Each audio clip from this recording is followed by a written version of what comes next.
All right, good morning, everyone. So this is a hybrid event. So I'm going to be mainly looking at the folks who are here in the room, but just a quick hello to the others who are joining us via Zoom. My name is Lien-Hang Nguyen. I'm the Dorothy Borg Associate Professor in the History of the United States and East Asia in the Department of History, and I'm also a faculty affiliate here at the Weatherhead East Asian Institute. So the Institute welcomes you all here today as well. So I'm representing Weatherhead. So this is a very special occasion. This is a second event we've had, at least in my time here, with Professor Jeffrey Wasserstrom. And from what I just spoke to him earlier, this might be a continuation of that conversation that we had a few years ago. I think, at least for those of you in the room, you might not have joined Columbia yet. Maybe Thailand had at that point, but we're not sure. So today's talk is entitled Long Odds Struggles in East and Southeast Asia, the 1910s and 1910s to 1920s and 2010s to 2020s. During the first decades of the last century, activists with ties to various parts of Asia embraced and then discarded different ideologies and found varying ways to connect with one another, sometime in exile. What linked them were some shared grievances, such as a dislike of the way their community was being bullied or controlled by people in a distant capital, and of the limits on their freedom to speak out on issues that concern them and organize to bring about change. We have been seeing something similar in some ways, but different in others, taking place now as activists in and exiles from Hong Kong, Thailand, and Burma take part in what is sometimes called milk tea alliance struggles. There are obvious contrasts. Importance of online connections now is novel. It wasn't the case, obviously, at the turn of the century. The Chinese state was a weak force a century ago, but is a strong one today. Vietnamese activists were a more central part of the earlier story than the current one, although I think I might ask if that is still the case. Ties between South Asian and East Asian exiles were more notable a century ago, and there's no contemporary counterpart to the Comintern on the scene connecting radicals today. This talk will argue that there are important echoes of the earlier period to be heard, as well as much to learn about how different struggles in East and Southeast Asia influenced one another at other points in time, such as the 1980s. Jeffrey's talk will focus on Chinese activists of the early 1900s and Hong Kong ones now, but place both groups in comparative and transnational perspectives. You will move between the two eras with an eye toward reoccurrences, ruptures, and reversals. And now to introduce our special guest, and I'll also introduce everyone here on this panel. So Jeffrey Wassersham is Chancellor's Professor of History at the University of California, Irvine, where he holds courtesy appointments in the law school and literary journalism program. He has written, co-written, edited, or co-edited a dozen books. You have to tell me how to do that, Jeffrey. The most recent of which are Vigil, Hong Kong on the Brink, which he wrote, and the Oxford History of Modern China, which he edited.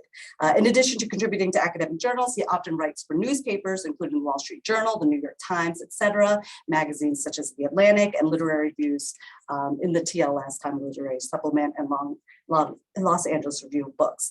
All the way at the end of the table is my good colleague in the history department. Professor Manan Ahmed is a specialist in South Asia. He's executive editor for the Journal of the History of Ideas and works, this has already come out, of course. His books include a book of conquest. I'm going to wrangle the pronunciation. Chechnama and Muslim origin in South Asia, and the loss of Hindustan, the invention of India, which was shortlisted for the Kundal History Prize. We also have an published, or we didn't include him in the promotional materials because this came much later, but we also have a second moderator, commentator, and that's Jeffrey Ngo. Jeffrey is a PhD student at Georgetown working on his dissertation on Vietnamese refugees who ended up in Hong Kong. Jeffrey is also a prominent Hong Kong activist in exile, and Jeffrey writes for major newspapers, including the New York Times, and at important venues like Oslo Freedom Forum. So with that, I'm going to turn it over to our speaker, and during the Q&A, which will follow after our two commentators, I'll then welcome questions, both for those of us who are joining via Zoom and then also in person. Thank you. Thank you so much for that introduction. And now, like, there's a television show, right, where somebody takes off their mask at the end of everything, but I think I can present without the mask. It's a great pleasure to be back here. And the last time I was at Columbia, it's very interesting to think about this. I was at a table with a professor who just gave such a lovely introduction to the talk. And we were, I was with a colleague that I had co-written a book with, Mara Cunningham, and we had recently written a book about a primer on changes in China in question answer form.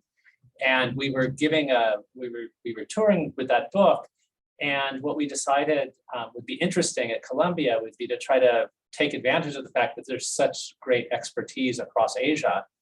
And we had a session on Xi Jinping as a strongman leader, and increasingly a charismatic figure, increasingly maximizing control in his own hands. It was right around the time that he had done away with term limits. And in fact, he was being mocked by some critics very carefully within China. Any criticism would be taken down off the web, but globally as being an emperor-like figure. And so we decided to have comments from people working on other parts of Asia to talk about this kind of issue of charismatic personality cult leaders or other kinds of authoritarian figures, and how they were similar to, different from, and parallel. And actually, I remember you making the comment very much about the move away from charismatic kind of figures in Vietnam after Ho Chi Minh. And there had been a move away from charismatic figures in China after Mao, but then a return under Xi Jinping to that. And Manan was in the audience, and yet when we realized that we had not paid attention to India, which had a leader that fit some of the same characteristics, Carol Gluck, my dear friend, who I would have loved to have I always like to share a stage with her, but she's unfortunately in Paris. Fortunately for her, unfortunately for me, she's in Paris. But she said, Manan, you surely have things interesting to say about this. And he gamely became a kind of unannounced commentator. This time he actually has a little bit of warning. So he did wonderfully then without any warning. But I think this, there's a parallel with the format, but there's also a way of a sense of a sequel, because what the goal of that discussion was to say, how does thinking across national borders help us make sense of top-down phenomena of autocratic leaders who are probably sometimes allied with, sometimes in tension with each other, but often very aware of what counterparts in other places are doing. And that, of course, I think is still going on, in some ways even more so since then. Less so in the United States, but now increasingly in other parts of the world. And in fact, The Economist, this issue, I believe, has a set of autocratic leaders from different parts of the world. Xi Jinping, Orban, Putin, and there's and a couple of others, and they're saying, how can we think of these together? In some ways, this talk is the opposite. It's flipping it and saying, how does thinking across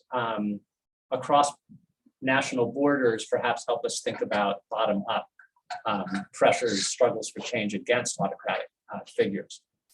Another thing that kind of connects these two projects is that in the discussion of the Xi Jinping part of what Mara and I presented, we talked about precedents within Chinese history from different periods for thinking about Xi Jinping. Xi Jinping has been compared to Deng Xiaoping, he's been compared to Mao. We also talked about how in some ways he can be compared to Chiang Kai-shek, who was an anti-communist leader of a different, but had a shared view of combining revolutionary ideas with traditional Chinese cultural values. He was doing things about blending revolution and Confucianism. This is something that Xi Jinping has talked about. And we went back actually to the 1910s to think about the first leader who was ostensibly leading a new China, who then tried to establish himself literally as an emperor, Yuan Shikai, the warlord in the mid-1910s. Throughout my career, I've been interested in parallels with the 1910s. My dissertation, maybe this is a lesson for graduate students, it can be hard to ever completely leave behind the topic that you live with for a very long time in your dissertation. And my dissertation was on Shanghai student movements of the pre-1949 period, 1910s through 1949. But at the heart of it was an interest in something called the May 4th tradition associated with the upheavals of 1919. And later generations of student activists often talked about reviving the May 4th tradition, the anti-imperialist and anti-autocratic movement and movement for the right to protest, which protests often end up being about, and so forth. Of 1919, it became this hallowed, sacred touchstone for later generations of protesters. When I finished my dissertation in the spring of 1989, new generation of students were on the streets, literally as I was filing my dissertation, in the Tiananmen, what became known as the Tiananmen protests that ended with the June 4th massacre near Tiananmen Square. But during the protests themselves, the activists of 1989 referred to themselves as carrying forward the May 4th tradition of 1919. While the government said, no, we're the party that was brought into power by the May 4th tradition. We represent that tradition. And so there was a kind of competition over historical parallels. So I spent a good part of my career early on writing about Tiananmen and toggling between the 1910s and the 1980s. More recently, I've become interested in Hong Kong. I've become fascinated by the Hong Kong protests, starting with 2014 and then also of 2019, which were the biggest sustained urban protests in any part of the People's Republic of China since 1989.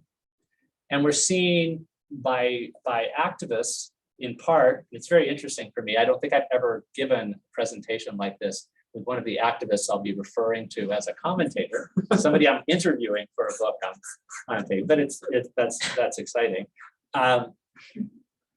Hong Kong protesters did, one thing they said was that they wanted to not be seen as just fitting in completely with Chinese culture and Chinese tradition, that there was something distinctive about Hong Kong, which is very important.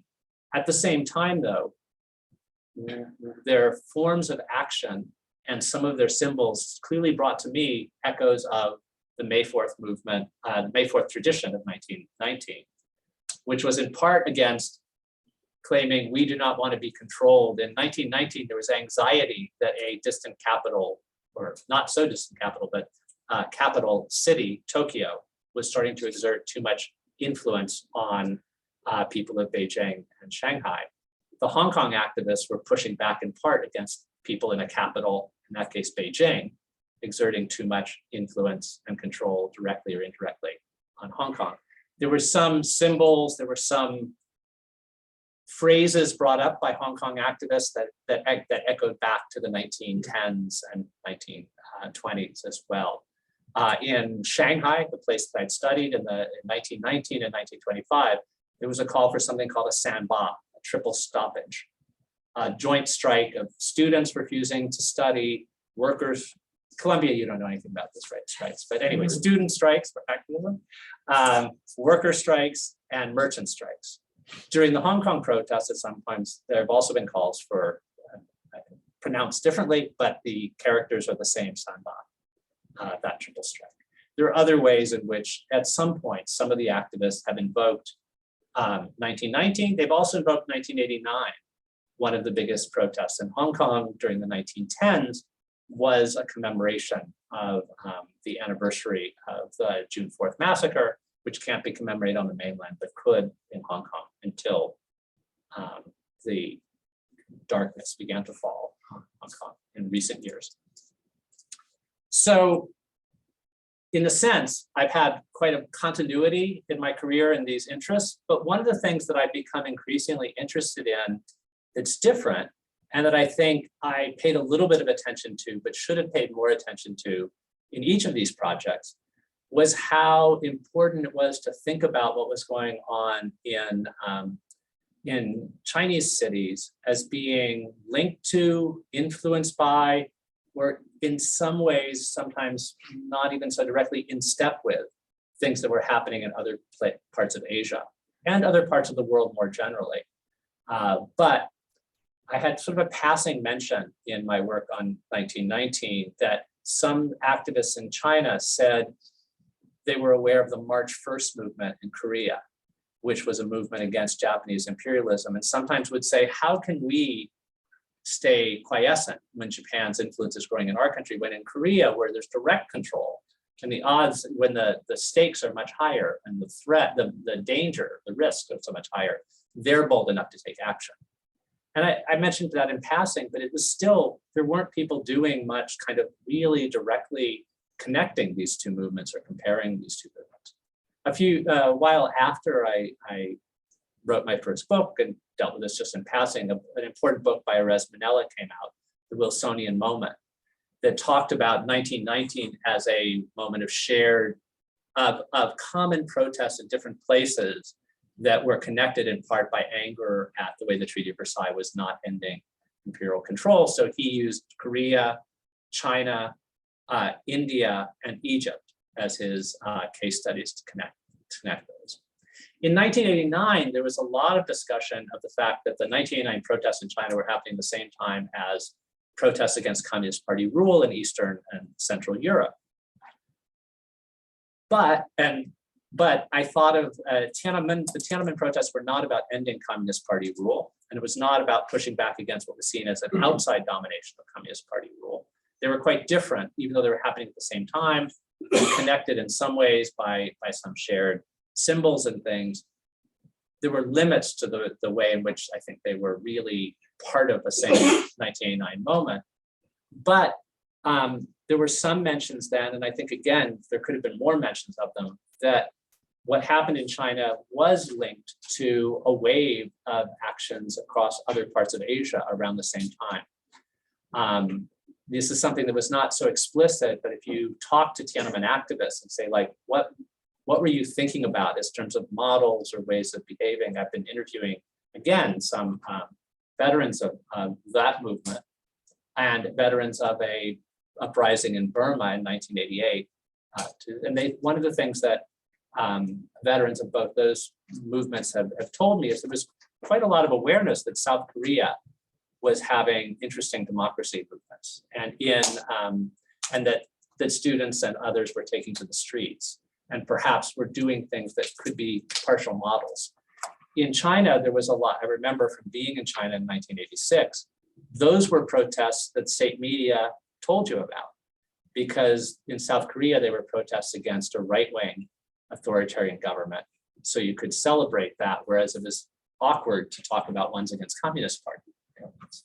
There was also awareness of the Philippines and people power in both Burma and in China. So there are ways in which there was some awareness of those movements in the 10s, in the 80s, and then in the 2010s, I think late 2010s, it became more obvious. And there were some kind of direct connections that got me intrigued by this.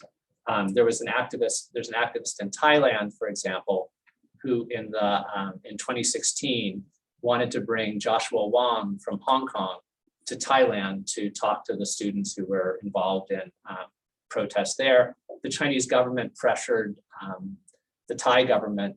We think the Thai government blocked Joshua Wong from coming.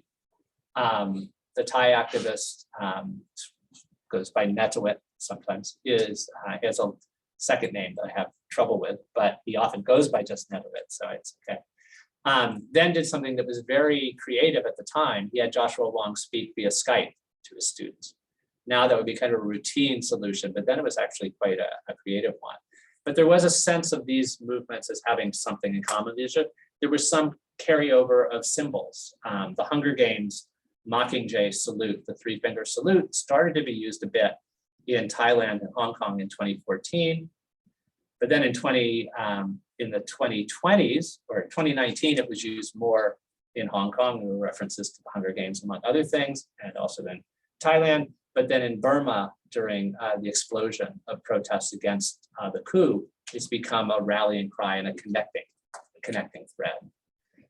And I think we've also been because it moves toward the transnational turn in historical studies, there's been more interest in these connections in the past.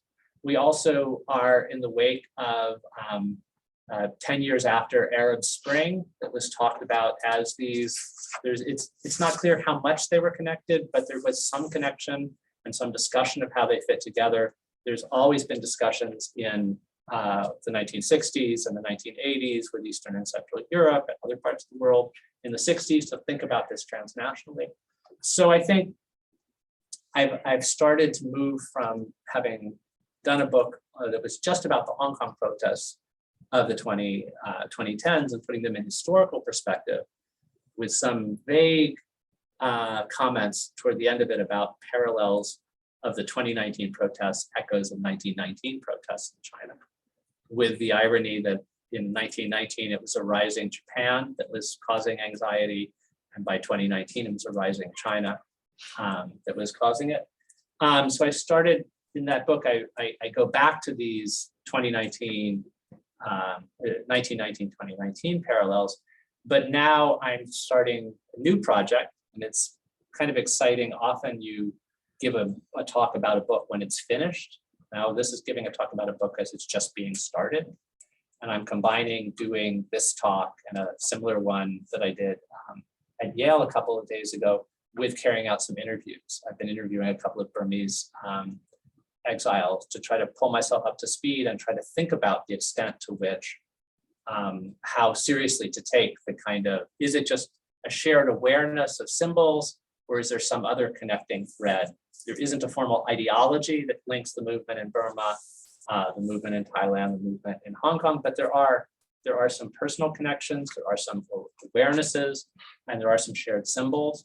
And so I've been trying to carry out interviews to start getting a sense of that. And what I'm interested in as a kind of the question that drives me in some ways most is, how do people, and are there similar or different answers across the region? How do people find the will and the courage and just the energy to keep struggling against what seem to be enormously long odds, hence the title of this? And I think one of the things that gives my working assumption from some small number of interviews is that people do this for a variety of reasons. They do it in some case because of religious belief or ideological belief that suggests that in the long run, positive developments happen no matter how hard it seems that they will. That can be something of faith that can come from Christianity or other religions. It can come from Marxism. That may be one reason. Another, which Jeffrey on this panel with me mentioned in an interview with him, is that you stick with a movement sometimes because other people in the movement become your community, are your close friends, are in a sense, can sometimes be a kind of alternative family structure. And there's a language in the Hong Kong protests, sort of siblinghood, and there have been in other protests as well. And it may be that in that case, you stick with the movement in part if other people in other places are doing something similar who you relate to. And this is true across the region, but it's also true not just about struggles for authoritarianism. The biggest long odd struggle that young people are involved in right now is the climate strike and other climate change protests. And I don't think it's coincidental that Greta Thunberg and Joshua Wong have been sort of exchanging solidarity. We're exchanging solidarity posts on social media, things like that.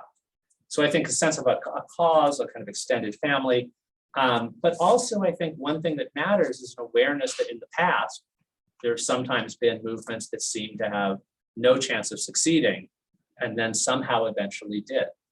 I think about the fact that in Eastern Europe, before the Velvet Revolution in Czechoslovakia brought Václav Havel to the presidency, 10 years before that, 20 years before that, you would have thought that happening was utterly unimaginable.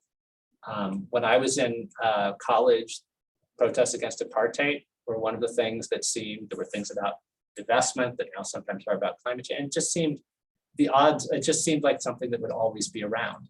And then something happened. So this awareness that things can change and you want to keep a movement alive for that. So those are the things I've been thinking about that have led me to this new project. And I think, though, in general, that I think this is, I see this as fitting into a move in all kinds of historical fields that I think is probably the single most exciting move in historiography of the last 20 years, is to think about how a familiar topic can look differently if you try to get outside of the nation state frame. The 20 years before that, the most exciting move in many different forms was what happens if you look rather from the top down, if you look at from the bottom up, and you bring the kinds of social groups that have been left out of the story into the picture. And that's still a crucially important part of historical moves. But I think there's also this kind of pulling people from the margins toward the center, but also decentering the nation state. And so along with, after finishing Vigil, I started thinking about thinking about Hong Kong in a kind of more comparative mode, more geographically embracing mode. And that was also when Hong Kong activists, some of them were dispersing around the world into exile.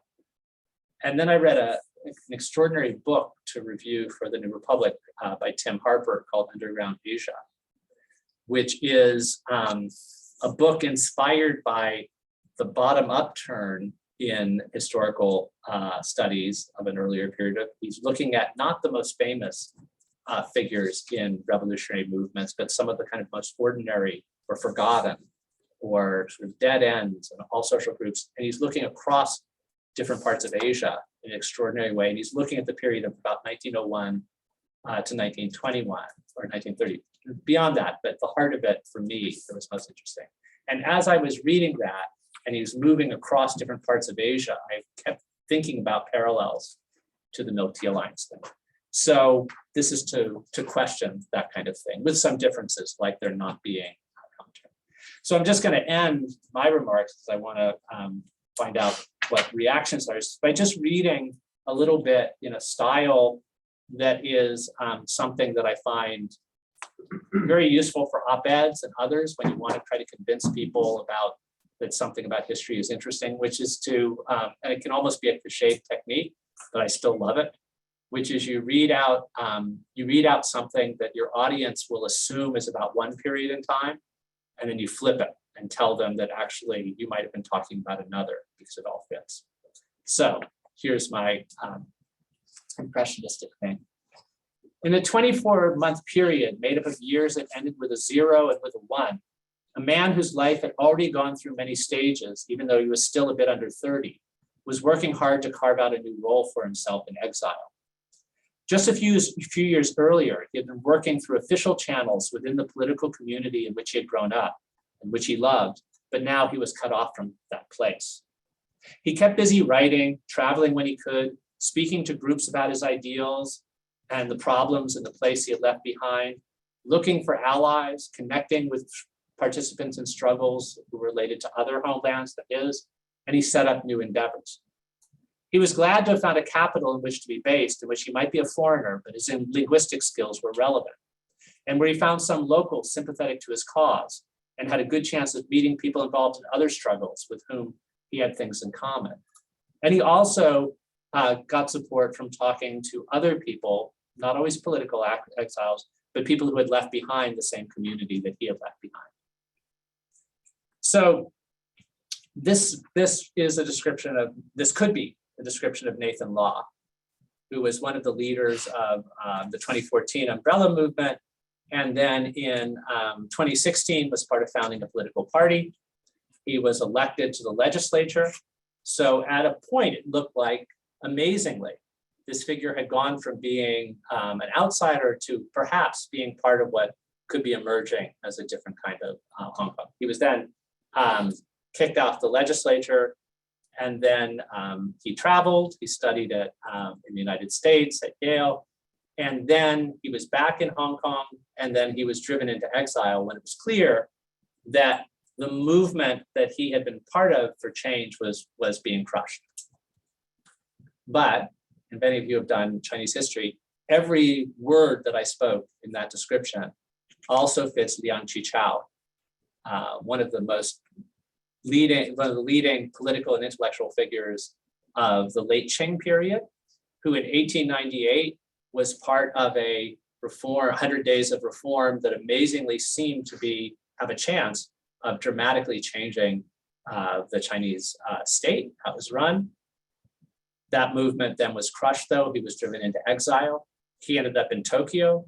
When Nathan Law ended up in London, his English language skills were useful in adjusting. When Liang Qichao ended up in Tokyo, his ability to write letters or write messages back and forth in Chinese characters to Japanese locals was useful. The meeting up, the connecting, it wasn't just it wasn't just Liang Qichao. Liang Qichao formed new periodicals, formed new associations. Nathan Law's written a book and he's forming associations as well. But there were other figures in this milieu as well that you could think of as following those kinds of trajectories in the same way that you can find some parallel counterparts to Nathan Law in Burmese in exile. And you can find figures comparable to Liang Qichao in Vietnamese activists, Philippine activists who left. And you can find not just Liang Qichao, but some of what I said, a fair amount of it, relates to somebody who ended up in London about the same time on the run from the Qing Sun Yat-sen.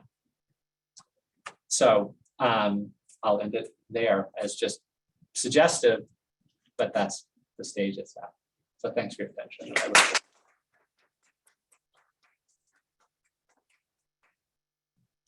Thank you so much, Jeff. I'll turn the floor to our two commentators first with Professor Manan Ahmed.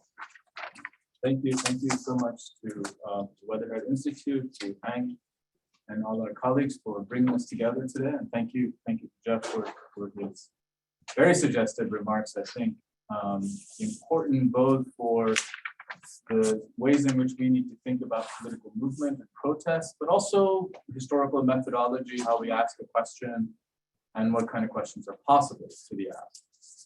I think I'm sympathetic to this notion of the moving 100 years timeline, not tied to the 00s, but rather just kind of thinking about 1880s to 1980s or 1920s to 2020s.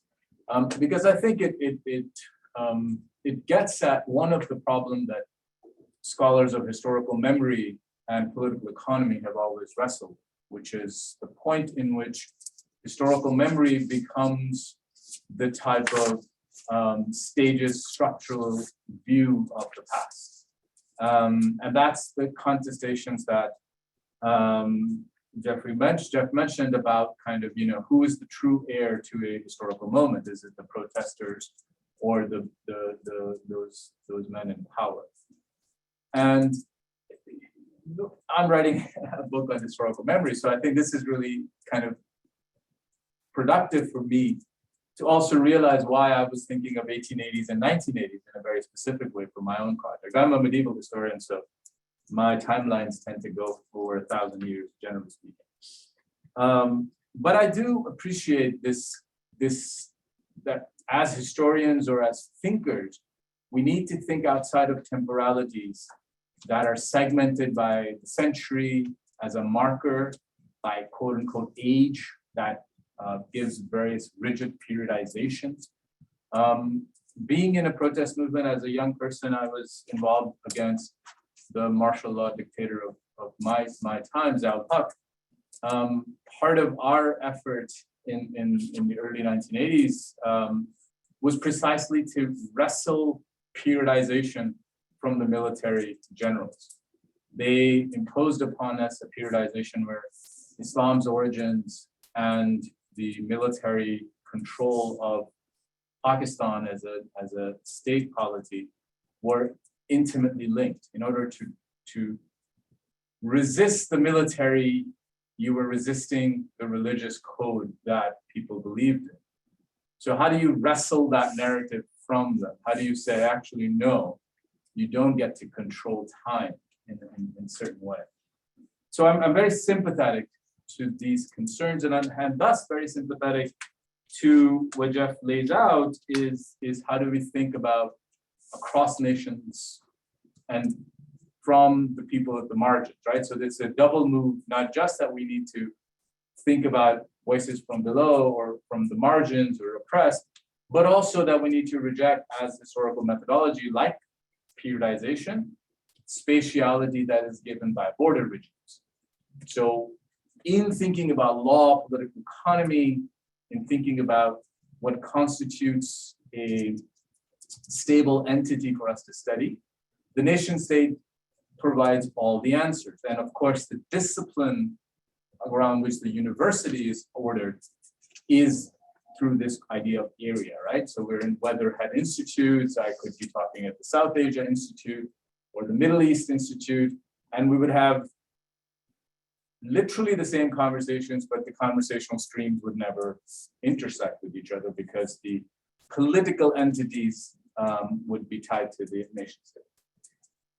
So what I found thinking about from the works that Jeff mentioned, like Tim Harper's Underground Asia, is how do we kind of think of this?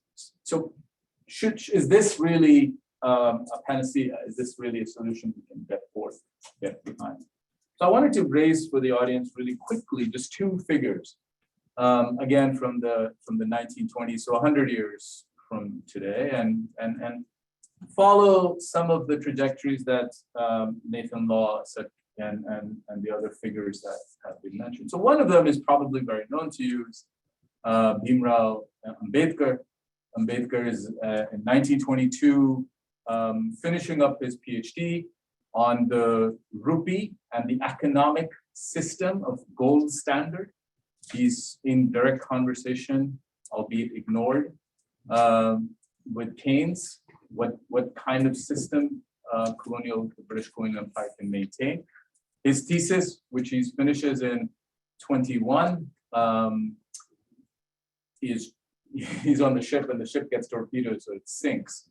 So he has to write it from scratch again. So cloud backup is important. And when he presents it, it's considered to be insidious. And there are calls for his arrest rather than his defense of the thesis. Eventually, he has to change some of the language in it for the British Empire to grant his PhD at LSE. Now, Ambedkar's life as a lower caste Dalit scholar that comes to Columbia for his master's and goes to LSE, finishes his PhD. At one point, that trajectory is not only anti-colonial, but it's anti-casteist. In other words, he's both arguing and thinking around the questions of the social order and customary law, as well as a hegemonic colonial enterprise. If we trace his life, by the 40s and 50s, he's now remembered, actually his birthday is, I think, in a few days, he becomes known as the father of the Indian Constitution. Right, so in a sense, you can see in the 1920s to the 1950s, the move from the margins, the move from a kind of empirical empire-centered way to a nation state that then coalesces an argument around this Dalit intellectual as the father of the Constitution. Now, the irony remains that that Constitution will, despite his best efforts, will go on to become an instrument of, as it is in this 2022 India, an instrument of robbing people of their civil rights. So that's one kind of, it's not margin. Ambedkar is a very well-known figure, floats outside of the kind of networks of nation state, both because, going for empire to decolonization or post-colony, but also I think really remarkably shows us the structures through which we can think of these individuals. The second figure I want to very briefly mention is perhaps not known at all. It's not really known even in South Asian scholars circle. Is someone named Ubaidullah Sindhi. Now, Ubaidullah Sindhi, same dates as Ambedkar and so again, 1920-21. What's Ubaidullah Sindhi doing? Well, who is he? Well, he's a revolutionary. Part of his project, he was in 1920 to go to Afghanistan, to Kabul, and convince the Shah of Afghanistan to launch a war against the British Empire. He fails in convincing the Shah of any such thing. He has formed the Communist Party. The Communist Party has thus then, as a result of him going to Afghanistan, disbarred him. So he finds himself where Ambedkar finds himself in London in 1921. He finds himself in Moscow. He's in Moscow, he's learning, he's writing letters. I was just thinking, reading those letters that he writes from Moscow back. So Ubaidullah Sindhi then links into an anti-revolutionary, revolutionary anti-colonial network.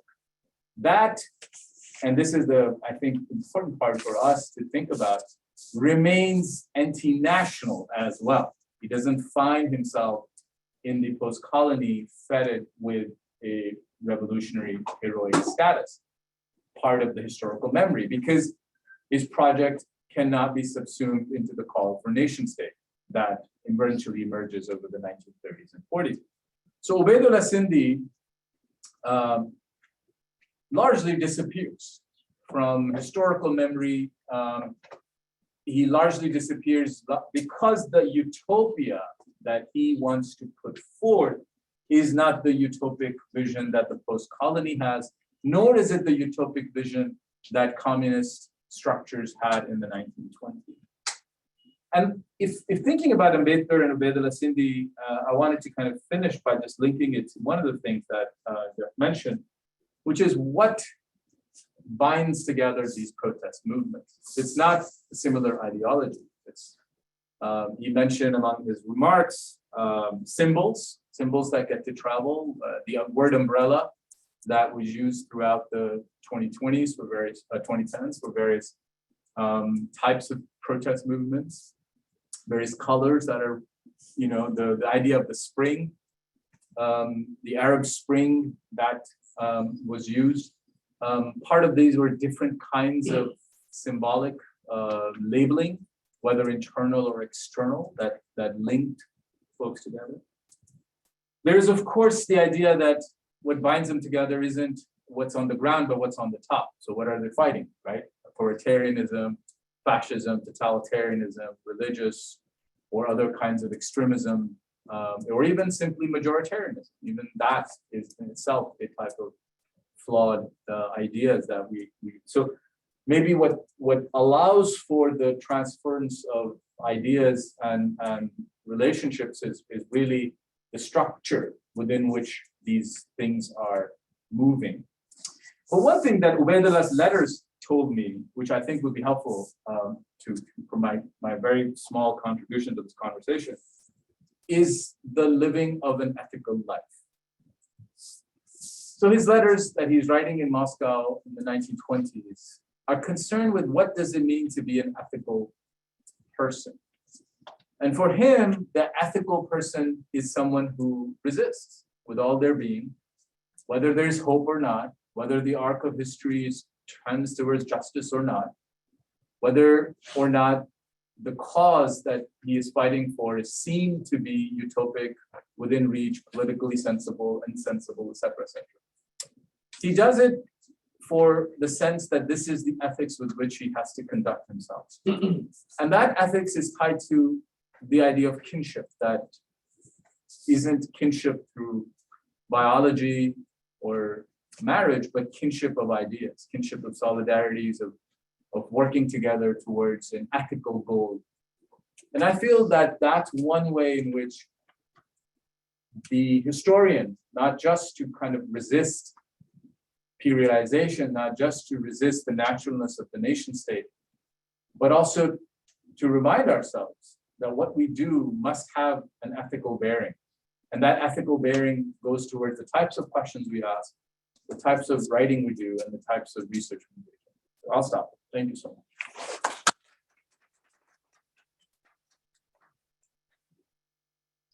Yeah.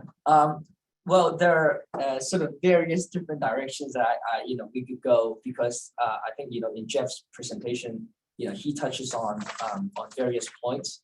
Hopefully, I'll get to some of them. But let me first start by saying obviously thank you for Columbia for hosting this and for making sure Jeff, for making sure that I'm able to participate in this way. It's funny because I obviously am participating in my capacity both as a historian, but also as a Hong Kong activist, as you know at the outset. And I'm thinking about all these issues and events that you've raised that I've read about and I'm studying, as a historian. And then there are things that I've lived through. So the 2016 Nathan Law legislative campaign. I actually worked for that campaign, and that was how Nathan was elected at the age of 23. To the legislature in Hong Kong. Obviously, I didn't participate in the 100 Days Reform in 1898,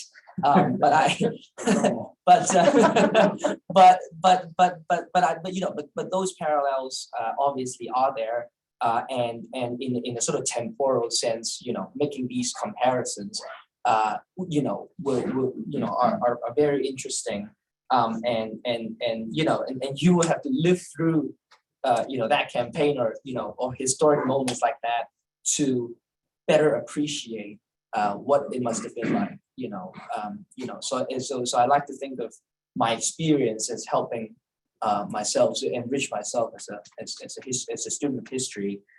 Just two books I think come to mind thinking about this kind of global transnational protests, anti-colonial protests. One is Under Three Flags by Benedict Anderson, on Cuban and Filipino activists, anti-Spanish empire activists across the Pacific at the turn of the 20th century. And then the other one is the Anti-Imperial Metropolis, which is about how Vietnamese, Algerians, and also nationalists from across Latin America convened during the interwar years in the 20th century in Paris, and sort of planted the seeds of the Third World solidarity after World War II.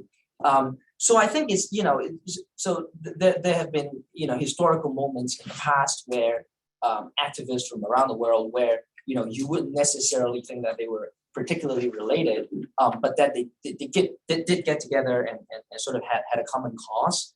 But I think thinking about the temporality of these things, we should also sort of acknowledge how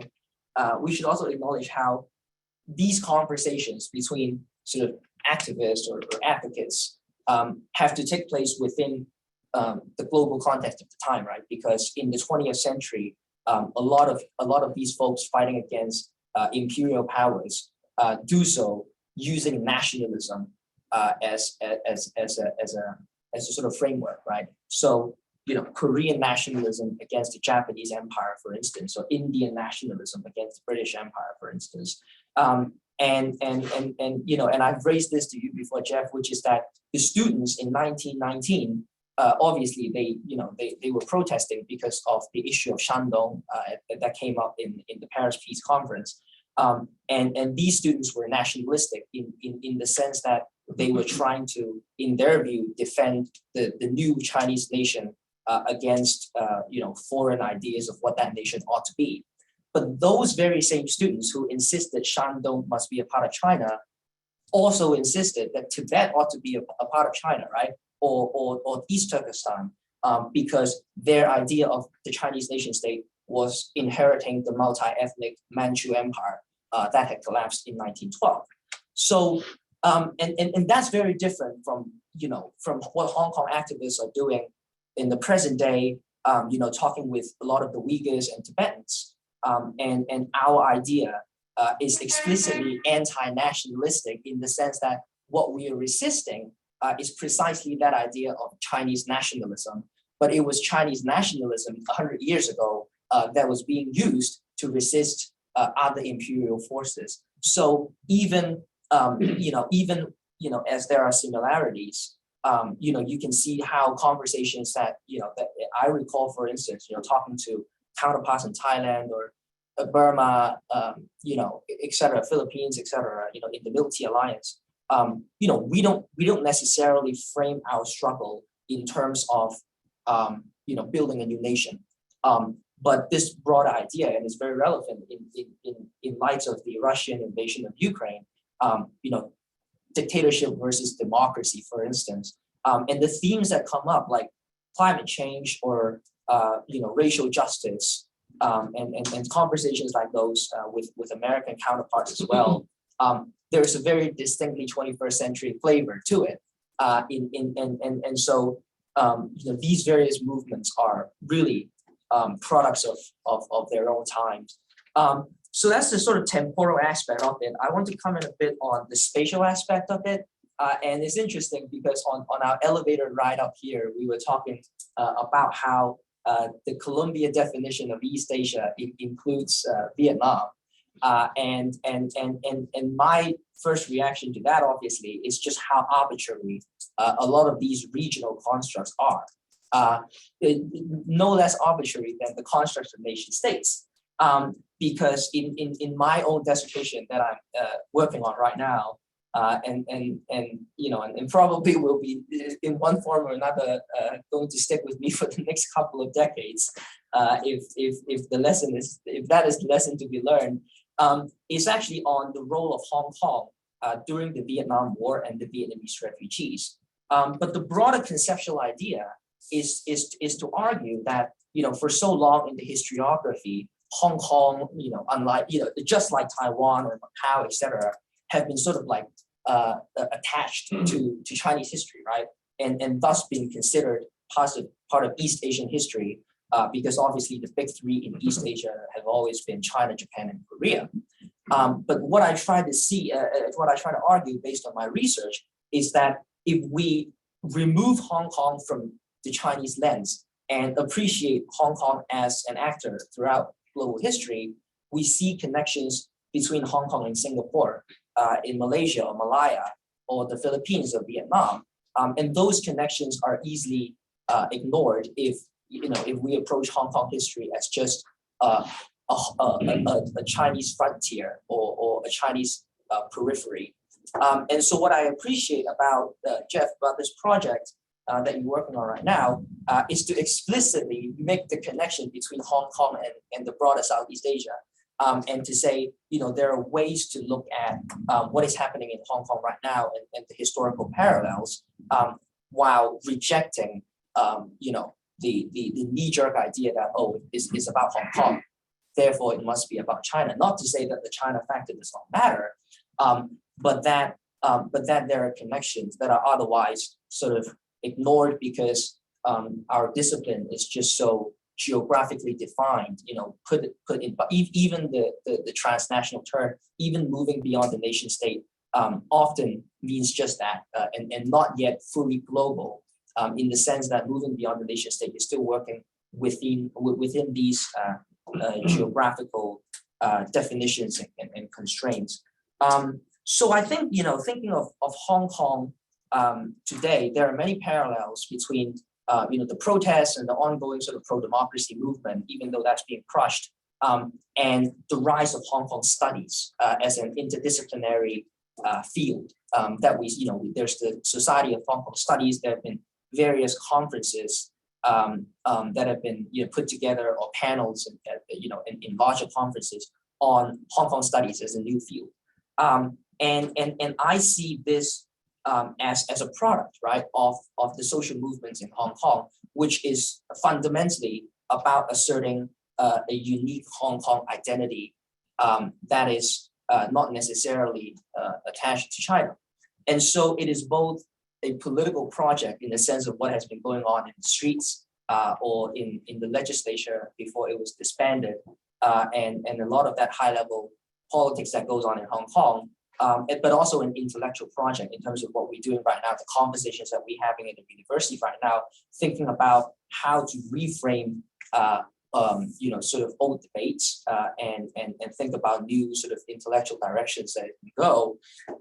And so I think it's quite meaningful. And I like to think of myself as participating in both, right? Trying to make those connections in my work as a student of history, and also in my capacity as an activist, trying to connect with the activists from Thailand, Burma, Vietnam, Malaysia, the Philippines, East Turkestan / Xinjiang, Tibet, Taiwan, and if we sort of look at these connections, think of these as like dots and lines, plotting how these connections go, you will basically see sort of China, mainland China being encircled, right? Because we are talking about people who face that same threat, the China factor, but felt in various different ways in terms of how, in the case of Taiwan, which is more militarily, right?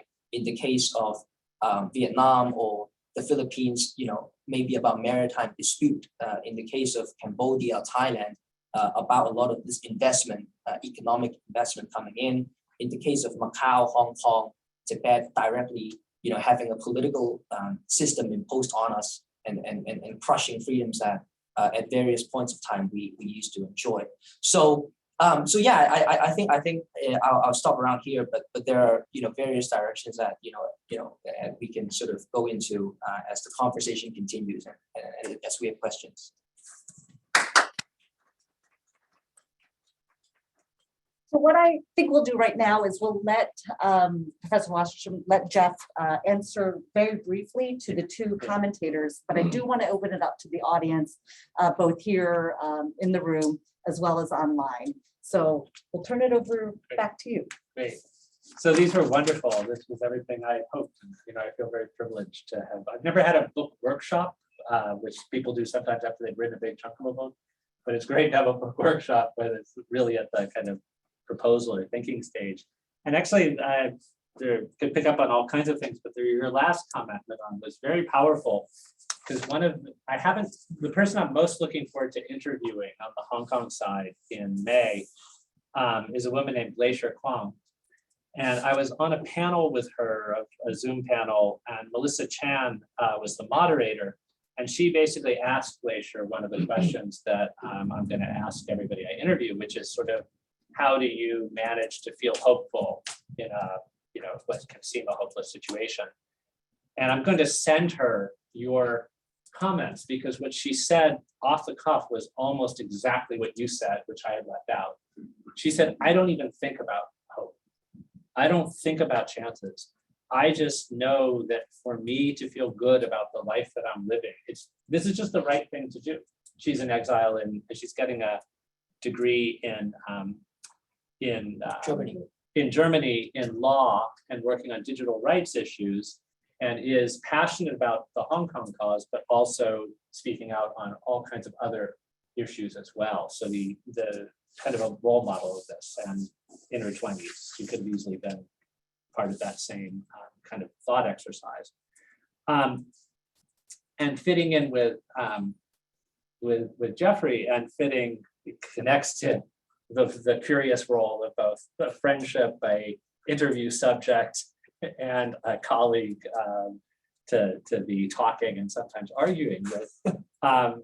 The place that I'm going to interview Glacier will be at the Oslo Freedom Forum, which is something that is, which I've just been learning about recently, but is created in part to try to create a space for activists from these very different places to interact, largely young activists, but not all. They give a Havel Prize for sort of people carrying on in the spirit of dissent and creativity. They are not area specific. They're not, so they have this year's has Ilam Todi's daughter is going to be there, Glacier Kwong is going to be there, but they're activists from what we would classify in area studies as North Africa or Middle East. They're very eclectic and all over there. So it's not the anti-imperial metropolis, but it's trying in a sense to create these zones that function somewhat the way Paris did as a place people met. Though now largely those are virtual places. And the Oslo Freedom Forum last year couldn't be in Oslo, so it was in Miami, where Jeffrey got to go and to do that. So that fits in there. I want to just mention a couple of things that I would be remiss to have not mentioned, that while the Tim Harper book was very powerful for me to read, it also, I mentioned the Resmanella's book earlier, but there were a couple of other books that then I revisited as I thought about this and realized from an earlier time were part of this thinking. One is Pankaj Mishra's From the Ruins of Empire, which at the time when I read it, he's a hard to classify figure, an important intellectual novelist. But I thought when I read that book, it wasn't something that an academic historian was likely to have written, even though it was engaging with many of the arguments that academic historians were engaged with, because it put side by side a South Asian intellectual, Liang Qichao, who I've been talking about, and also a figure linked to Turkey and other parts of the world there. And this would be something where you would be trained in one area of study or another. But even before that, and he drew on the work by, there are occasionally people who are precociously interested in these moves within disciplines and within national histories. So Rebecca Carl's book, Staging the World, was a book about Liang Qichao that's infused with locating, it's a work of Chinese history, but it draws heavily this notion of the connectedness with other parts of Asia, particularly of him. And then I think but the challenge, and this is a challenge where I think where Jeffrey's quite right to flag it, is how easily, even when you're going transnationally, one of the nations or parts of the world's narratives, even when you're contesting the narratives, they can shape the questions that you're answering, and you can get messed up if you're not open to the way that things can flow in different directions. And I'll give two examples of that. So one is when I started thinking about Hong Kong, and I was so influenced by how were they influenced by Tiananmen and the connection between Tiananmen and Hong Kong, there was a sense of it as, is it like Tiananmen only, it will end differently, like Tiananmen only, they're adding something quite different to it. And they've often been compared that way. But if I compared it in a more open-ended way, okay, these are two somewhat similar movements, somewhat connected, but how are they different? I've actually argued that the Hong Kong movement, though it was crushed, and the Tiananmen movement were crushed, Hong Kong was the more successful in some ways, the more generative movement. In global history, Tiananmen did not add anything really that I can think of to the global repertoire of protest. There were people who said they were in other parts of the world, said they were inspired by the bravery of the man in front of the tank. And they were inspired by the risks that the students would take. But there weren't other things that really, really built on it. Whereas Hong Kong, some of the techniques for diffusing tear gas, the idea of bee water, these were things that getting outside of Asia were an influence in totally other parts of the world, including the United States in some ways, but also Belarus. And there was a way in which it was generative this way. The other example I'll give, a historical example, is part of the move over time, and I'm aware there's somebody in the audience who I want to hear a response to this from, is there was a long tradition of studying the French Revolution as the center of the story of 18th century revolutions. And then Haiti was brought in to that, and there was the notion of the age of the Atlantic revolutions.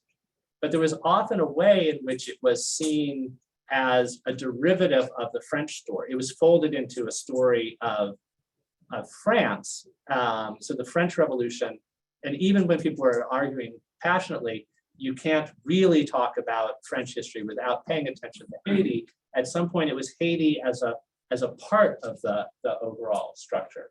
What's been much harder to do, and has only happened, I think, more recently, is to try to figure out a way in which you're looking as much at the Haitian Revolution's influence on revolutions in Europe and the United States as on it as following in the footsteps of the other. And I think that's part of what I think that would actually be for playing the mentor rather than interviewer, that I think it could be very productive to look at as you think of what does it mean to think about where Hong Kong fits. If you think about the various stages in which Haiti has been either been seen as thought of as part of the French Empire, part of the Atlantic world, part of the Black Atlantic? How are these different things that show up? And around the same time I was starting to work on this book, there's a book that came out, Friends of Liberty, that is by a French historian. He's actually at Irvine. He was at Irvine, and I didn't know him then, but he's gone on. He wrote one book about the French Revolution. This one, his new one, is really about how intensely interested in the different parts, different revolutionary groups and cells and groups in different parts of the world in this temporal period of the sort of 1770s to early 1800s were, and how much they communicated. And it's actually something that once you forget about, then you actually discover that it was sitting there in front of you, the ideas of this, but you just don't notice it. Sun Yat-sen knew some leaders of the Philippine Revolution and talked about how much they talked about working together, these things. And that's something that maybe is passing, it's a footnote in the Sun Yat-sen biography, but actually could be just a central part of it. We learned in the United States about Tom Paine spending time in France, but we see it as we either are writing a story of France in which this American shows up, whatever, Proto-American, or we're writing a story about America where a figure from France shows up, and really trying to get beyond the blinders of the nation state. We're assuming that there's one basic thing is a challenge in all of these projects. So I'll stop there. Thank you. So now the floor is open for questions from the audience. I'll let the in-person audience have preference over the Zoom audience, which there are some. So any from the audience? Well, thank you so much, Professor Wasserstrom and Jeffrey and Professor Ahmed to come here today to Columbia. We're very happy to have such wonderful professors and super knowledgeable in the field. The question I want to ask is, nowadays you see countries, autocratic countries as well as democratic ones, justify jailing political dissidents or repressing domestic uprisings by calling them foreign saboteurs and spies. For example, President Putin called many protests against the war in Ukraine as foreign-backed, and also a history lesson with Professor Hang will tell us that the South Vietnamese regime suppressed Buddhist protests in the 1960s by calling them communist cells that are supported by North Vietnamese. So my question is to you, Professor Wasserstrom, is how would you respond to these, obviously false claims justifying domestic repression through the lens of your transnational, transborder, and top-down approach? That's great. That's a really great question. And I think it's so I try to resist like cultural universals or changeless things through history, but this is something that shows up so often. The idea of the outside agent and the idea of a foreign conspiracy, and the idea that any struggle for change doesn't reflect the people, even though it seems that a lot of the people are engaged by it. And it just comes up over and over. And this goes back to the French Revolution, these ideas of both. And also, I think it's worth saying both there's theories of foreign conspiracy, but there also is, even in the most kind of admirable movements, there can be an element of xenophobia, or even if there's not nationalism, there can be a hardening in the process, a hardening of us versus them attitudes. And this is, as much as my sympathies to the Hong Kong movement are very clear, and I don't try to hide them. But it also is an incomplete version of that movement if you don't say there was some kind of bigoted notions about mainlanders, and even some notions that if somebody was opposing the protests, they were only doing it because of external factors. There were cases where there were, mainland people brought in to have like pseudo demonstrations, but there genuinely were people who were opposed to the protests because they were opposed to the protests, not because of that. And similarly, the case I know best with Hong Kong, there's absolutely no question that there were foreigners who were rooting for the Hong Kong movement to succeed.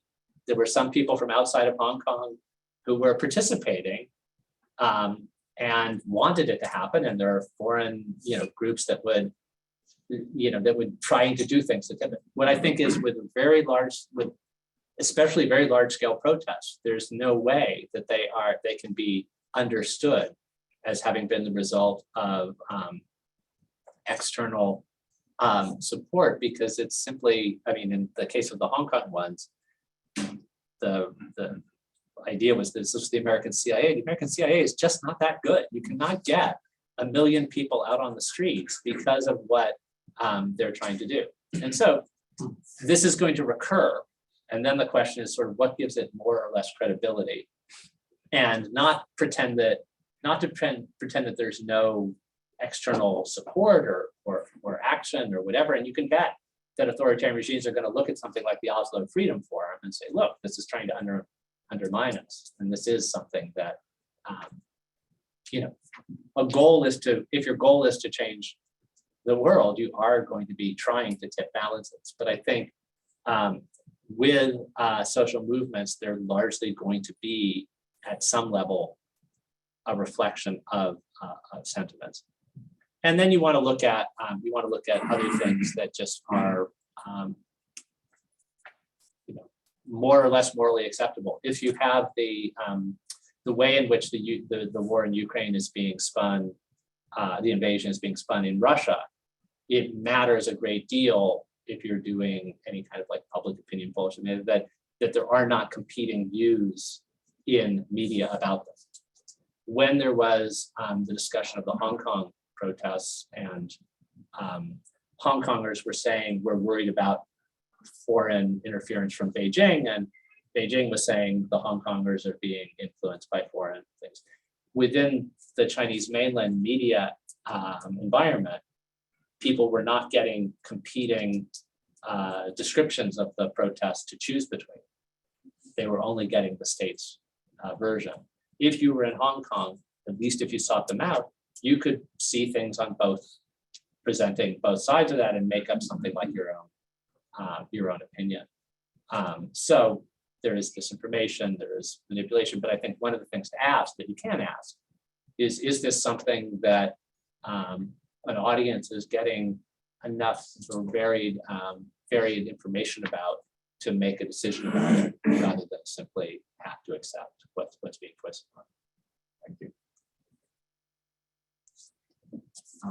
Thank you, Professor, and Jeffrey and Professor Ahmed for a very interesting conference. As a student of history, I find this extremely useful, even for my own research, which is on, you know, Vietnamese political activism.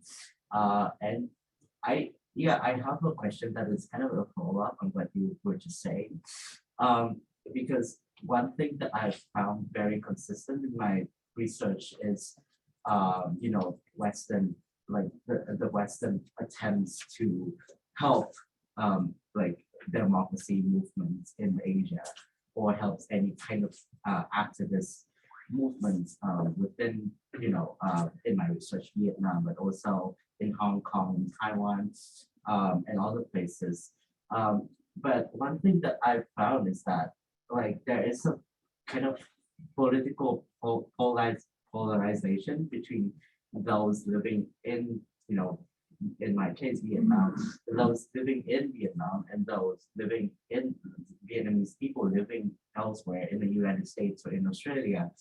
Is the fact that some of some of them are very firmly believe in the government. It's believe in the fact that the foreign influence are bad, but you know, you also have on the other side the people who think that anything going on in the mainland is terrible.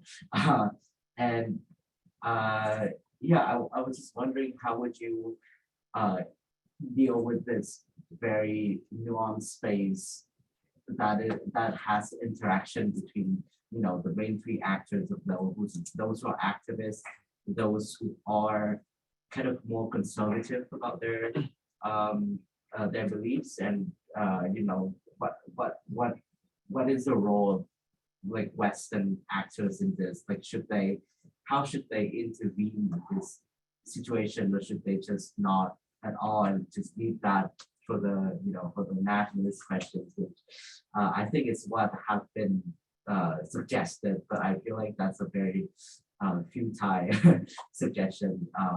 So yeah, what do you think about that?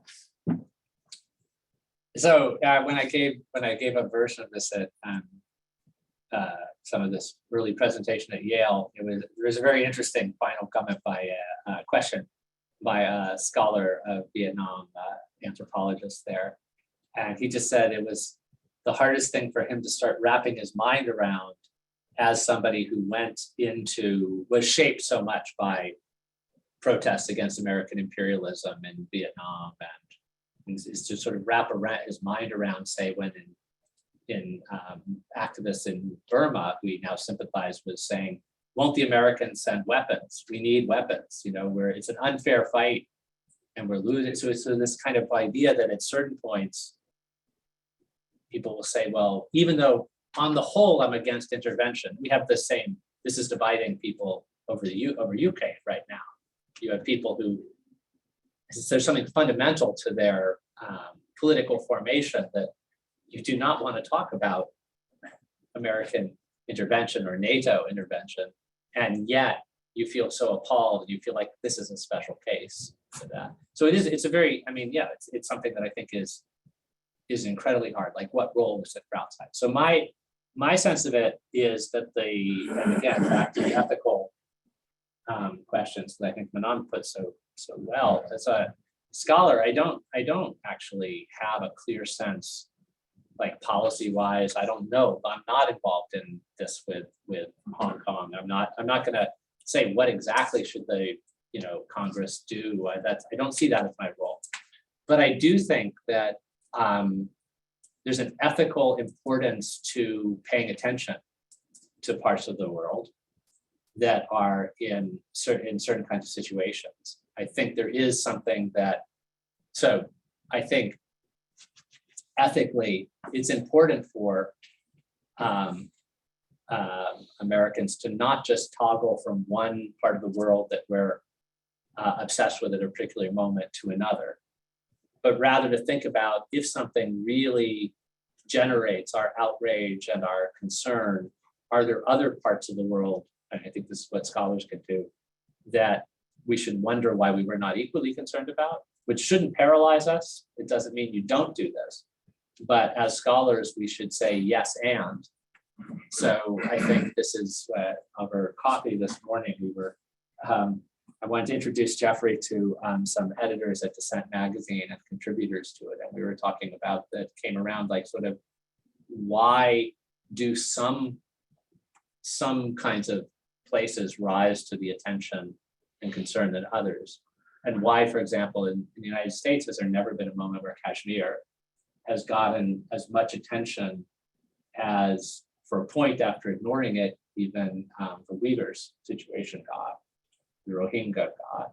I mean, it's a very, there's a limited amount of, we can go through exhaustion, and there is a reason why Americans can and probably should be most concerned about places like Iraq and Afghanistan, where we're directly involved in the parallels. But I think it's worth always asking, what is it about this? And that part of what you can do for a movement is just not forget about them. I think this is one of the things that is important to activists in Burma right now who are fighting this really impossible kind of struggle. And I did an interview yesterday for this project with a very inspiring figure who is still part of the Myanmar mission to the UN, but he broke with the coup.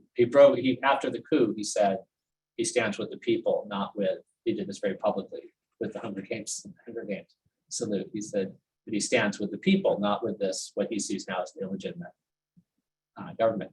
He cut the interview short for my favorite reason I think I'll ever have for somebody cutting an interview short, because he had to go work on a statement he was going to present to the UN about Ukraine, which was this kind of move that I think is very important. He says, you can read it online, but we're horrified by the images that are coming out of Ukraine, and we find them very familiar. And then so he did this kind of thing that what we're focusing on is Ukraine. And if we focus on Ukraine, that suggests that something similar is happening that we should be paying attention to as well. Thank you, Professor Wasserstrom. for your very interesting presentation. So my question is, if you look to the leader of China, from Mao Zedong, and then Jiang Zemin, Hu Jintao, and Xi Jinping, you see the so-called continuation of the leadership of the Chinese politics. But why did Xi Jinping decided to implement this security law on Hong Kong? Did he consider the loss and gain if he implemented this security? Why did not happen before by, for example, Hu Jintao or Jiang Zemin or other? So it is number one question. Number second, it seems to me that the so-called protests and movement in Asia was less successful than in Europe or other parts of the world. Where is the reason? For example, the colorful revolution in Europe was very successful. It means that they overthrow the government, or in Arab, okay, the Spring Arab, they was also successful. In Asia, for example, from South Korea or China or Thailand and Hong Kong or Myanmar, you mentioned, there was no successful. Where is the reason? Is reason in the way of protest, or which is the reason of the government? In Asia, they was more brutal than European government. Those are great questions, and I do want to bring my colleagues into responding to these as well, but I'll try a little bit. So one is, I think the whole thing about, I don't think there's a distinct, I think there's a real question, a big question raising all this is actually, are authoritarian leaders getting more effective in general? Is it getting harder for these kinds of movements to succeed will it be harder going forward because of things like surveillance technologies and other things? I think it's an open question and we don't really know. In the sense of actually, I think if you look in a different way, that Asia has had quite a good Asian countries, if we talk across Asia, and we go back to say from the 1970s to the present, say actually not necessarily through the same techniques, but Taiwan saw a successful process of overturning an authoritarian system democracy. South Korea saw a successful one, and even just a few years ago, there was a successful movement in South Korea to get a corrupt official out of office. The candlelight revolution was a success story. So I think they're spread out. Pakistan, yeah. 2007. Pakistan. So there are, I think you can find example, and Philippines people power was kind of, was an extraordinary thing. So from the point of, actually I say from the point of view of American policymakers, Asian movements were quite good at getting rid of, as we can think of Vietnam as well, we're quite good at getting overturning American allied right-wing regimes. But the Hu Jintao, the different leaders to Xi Jinping, that's very, it's a big question that actually a lot of China specialists are arguing about, not just with Hong Kong, but just sort of what really explains the end of what seemed to be a pattern of a couple years of loosening, a couple years of tightening. And now we've had, I think it began before Xi Jinping, we've had about a dozen years in which there has not been a loosening period. So something is happening, and some of it may be that Chinese leaders, some of them, the Communist Party always wanted to have more control, but felt there was too much of a cost to it. And now it's more powerful economically. With the specific thing of Hong Kong, the national security law was brought in while COVID was distracting the world. It was brought in when there was a sense that other kinds of moves to tighten controls on Hong Kong had happened without an enormous amount of global attention and pushback. You can think that kidnapping some booksellers was a kind of trial balloon. And yes, there was some criticism in the global press, but did it really affect was there any real price for Beijing to pay? Not really. And so then there was an ability to do things that maybe they wanted to do all along. Also, I think early in the period when Hong Kong became part of the PRC, it was amazing. I mean, I was surprised, many people were amazed at how light a touch Beijing took on it and how willing it was to say, we don't want to threaten we don't want to threaten the things that Hong Kong is doing that are valuable to us in terms of its economic role and other things.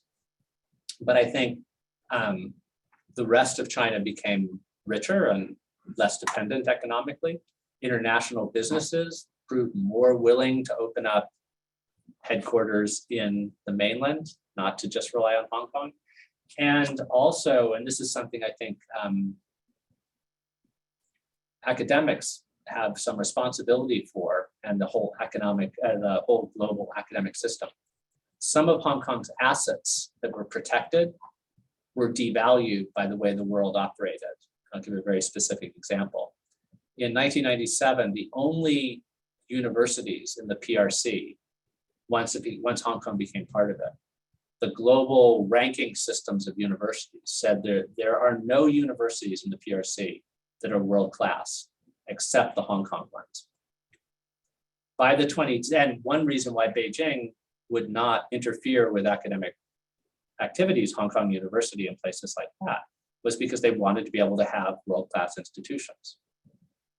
By the 2010s, Beijing University, Tsinghua University, and some others rose higher and higher in the global ranking systems, including surpassing the Hong Kong ones, even while they were becoming more tightly controlled in fields like history and politics. So the world helped devalue, helped make it seem to Beijing. Beijing was just saying rationally, we really want to have world-class institutions. If we introduce something like the national security law that has implication on this, if they did that in the year 2000, then they would no longer have world-class institutions.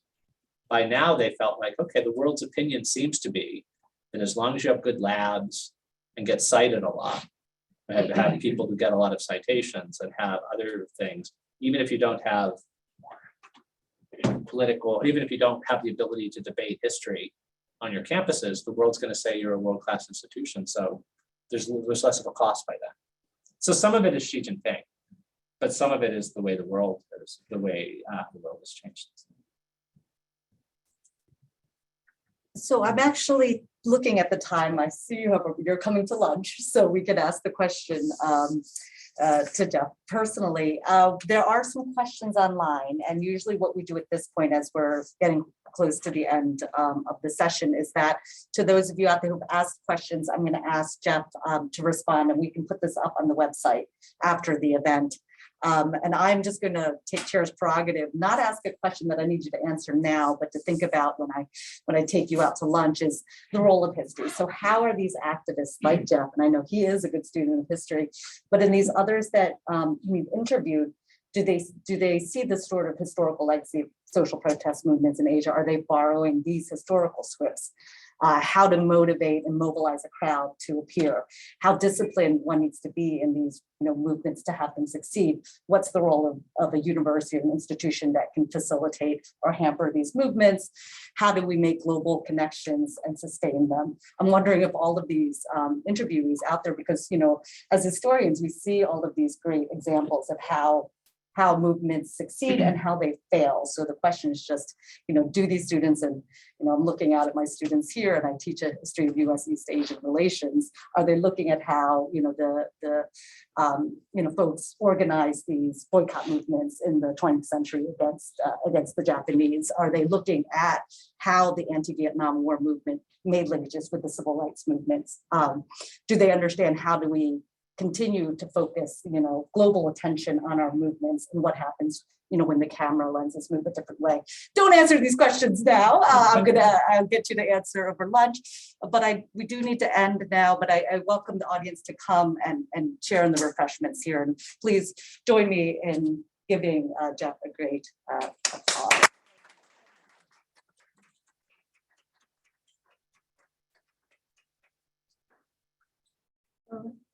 So please help yourself, and I'm going to collect questions online. Howard is going to be coming up. Do you want to take pictures here from Twitter? Here, I'll do it. Yeah. Oh, sure, yeah.